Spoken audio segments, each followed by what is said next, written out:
السلام عليكم، ازيكم يا جماعه؟ عاملين ايه؟ يا رب تكونوا بخير. النهارده هنلعب معاكم حلقه جديده من حلقات مركزنا دلتا هير كلينيك. كان عندنا تقريبا يعني خط الشعر مفقود تماما من الجنبين ومن المقدمه زي ما احنا شايفين، وكان عندنا فراغ شويه في نص الراس من الاعلى. فتم تحديد ان احنا نزرع خط الشعر وان احنا نكثف في المنطقه الفارغه من متوسط الراس دي. وده كان شكلنا تقريبا بعد حوالي 7 شهور بالشكل ده. ما شاء الله نقدر كده يعني نقارن، يعني خط الشعر بقى طبيعي تماما، محدش يقدر ياخد باله ان احنا زارعين خالص. يعني احنا ما شاء الله دلوقتي 7 شهور. تقدر تبص يمين كده يا باشمهندس؟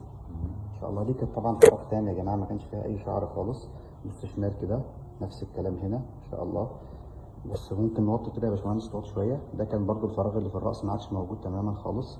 استاذن حضرتك كده يا باشمهندس، يعني حد بيقدر ياخد باله ان احنا زارعين؟ حد بيعلق على خط لا الشعر او خالص، يقول حاجه خالص؟ لو انا ما قلتلوش مش هاخد باله. يعني انت الحمد لله راضي عن النتيجه؟ الحمد لله. الحمد لله. شكرا يا باشمهندس. كده كده.